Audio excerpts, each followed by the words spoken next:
There we go. Welcome to Zenful Conversations.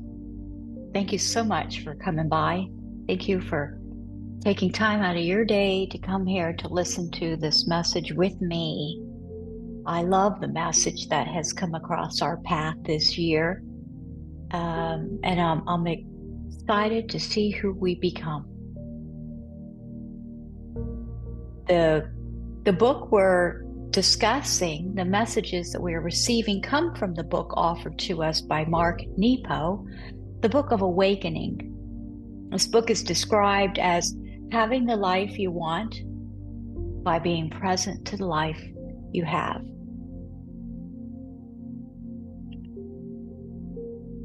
And this conversation this year is asking us to practice. It's asking us to deepen our practice. And that is a beautiful gift that we are offered this year.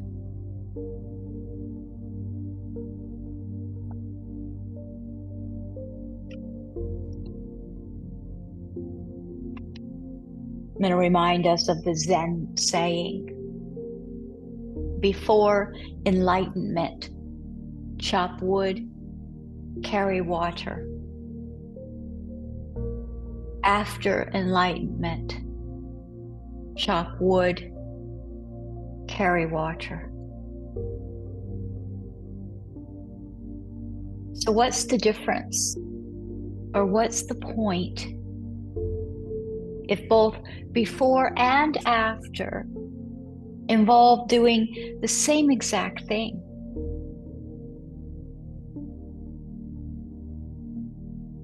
The difference is in the being, not in the doing. The difference is not in what is being done, but who is doing it. And this is what we will notice this year of what this conversation, how this conversation allows us to shed and release and be.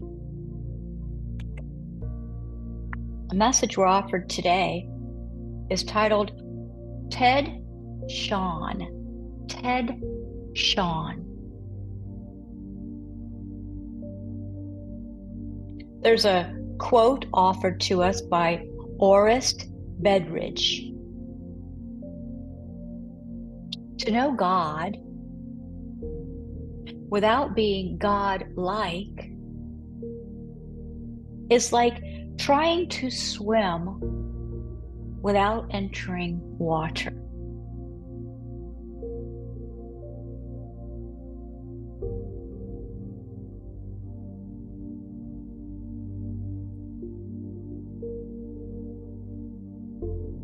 So let's take a breath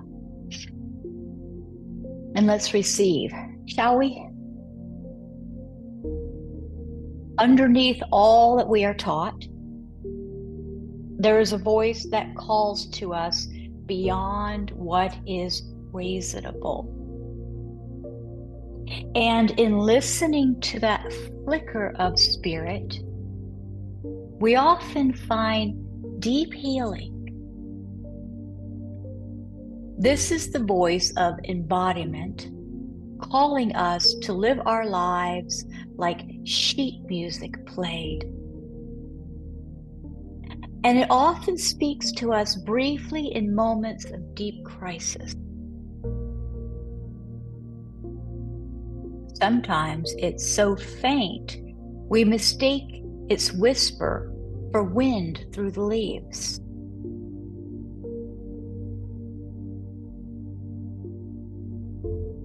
But taking it into the heart of our pain, it can often open the paralysis of our lives.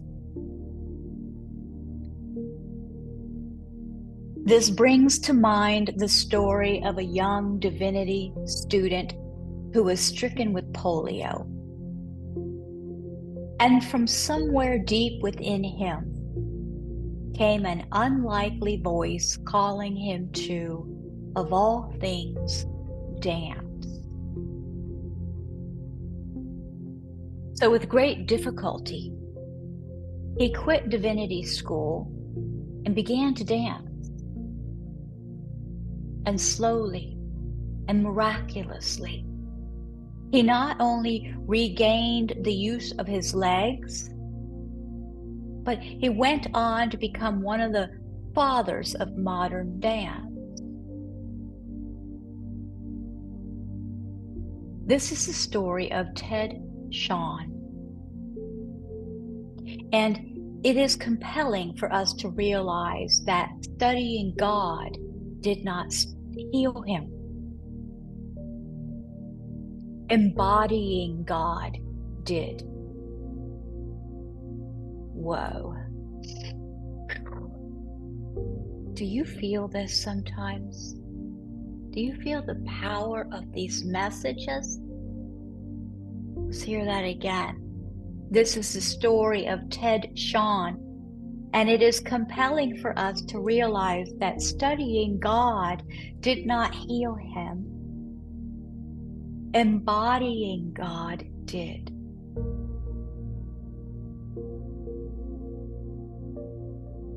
The fact of Ted SHAWN's miracle shows us that dance, in all its forms, is theologically lived. This leads us all to the inescapable act of living out what is kept in, of daring to breathe in muscle and bone what we know and feel and believe again and again and again. Whatever crisis we face, there is this voice of embodiment that speaks beneath our pain ever so quickly. And if we can hear it, and if we can believe it, it will show us the way to be reborn. The courage to hear and embody opens us to a startling secret that the best chance to be whole is to love whatever gets in the way until it ceases to be an obstacle.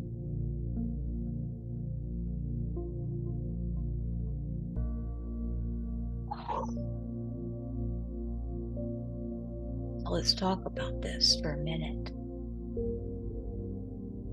As we mentioned at the beginning of this conversation this year, we said that some of these messages may trigger us.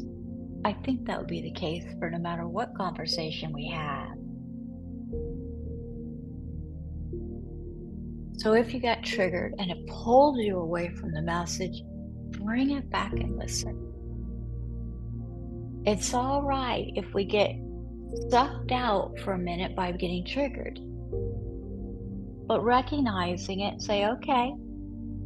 And even tell yourself, I don't agree with this.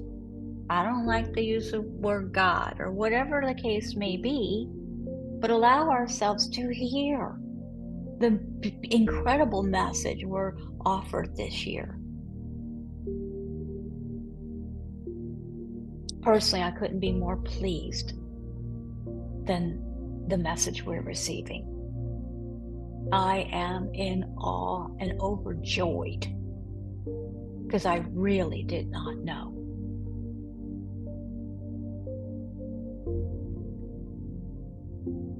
This last line,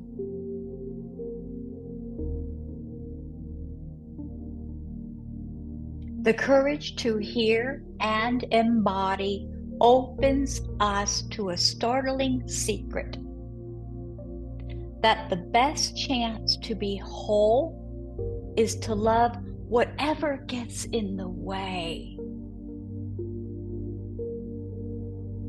until it ceases to be an obstacle. Not an obstacle if we love it.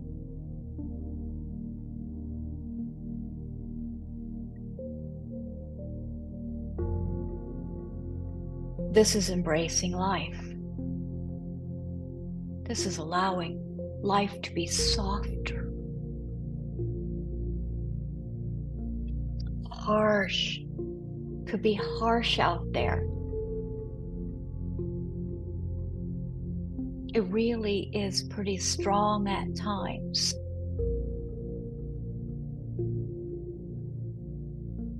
Not saying anything we don't know.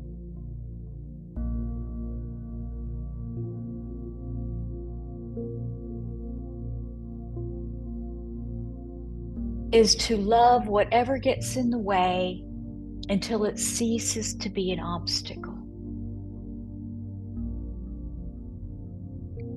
The meditation we're offered so we can fully absorb and breathe this message in and let it take root in us like a healing medicine.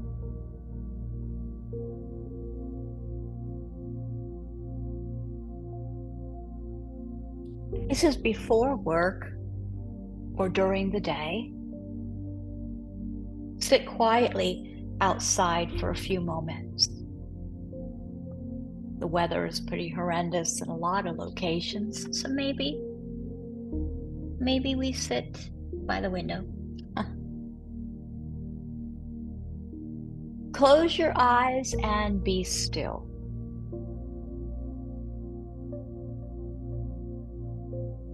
Of course, if you're driving, you're unable to do this, but you can listen and visualize and imagine.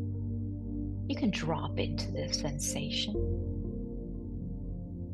Close your eyes and be still. Feel the air on your closed eyelids. Can you notice the air on your closed eyelids when you're sitting outside? Let your love wash through your heart up your chest. Let your love breeze up your throat and behind your eyes. And when you open your eyes, stretch and focus on the first thing that you see.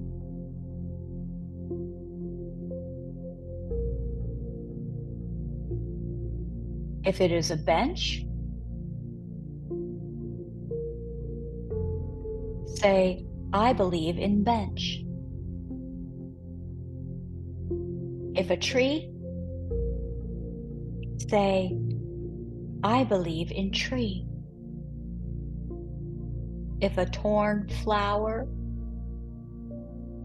say, I believe in torn flower. Rise with a simple belief in what you feel and see, and touch what is before you, giving your love away out.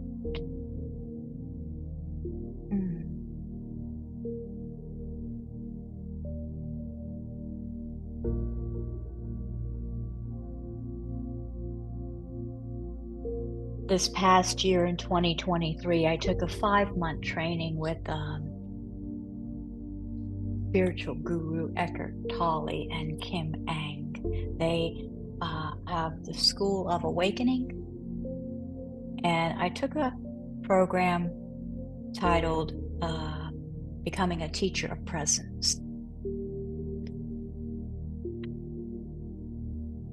And this practice is asking us to be present, to really be, to really feel, to really experience this beautiful, beautiful life. And it's a practice that we get to do all through the day.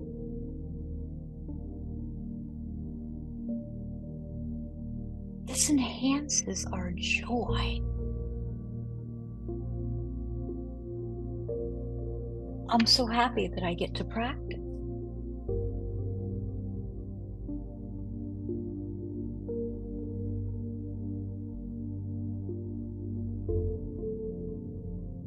experiencing what is, loving what is, being and breathing with what is, and letting it all be okay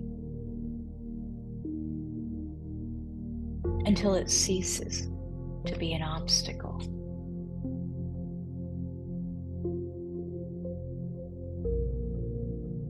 See what the journaling prompt is offered to us by Zen Mirrors, the 365 Spiritual Journal, awareness questions for the soul. And this day 11,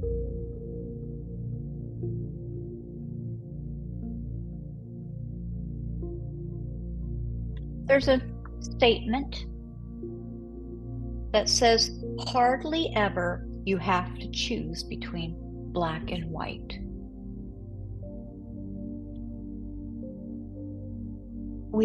Our minds want to move, black, white, left, right. So much of the time, it's a little of this and a little of that.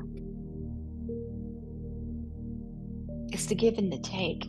It's the flow of the water. Hardly ever you have to choose between black and white.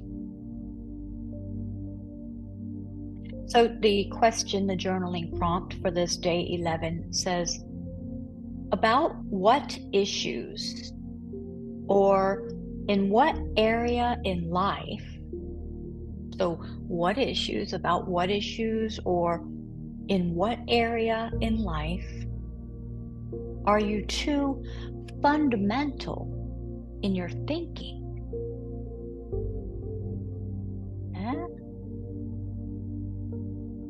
Think about that. Just think about that. What issues or what area in life are you too fundamental in your thinking?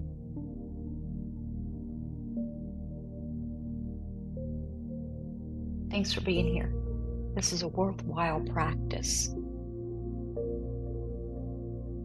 I'm honored to share this space with you. I have so much gratitude for you ladies and appreciate your support of this virtual community. I'm honored to be a part of it. And true and deep gratitude. Namaste.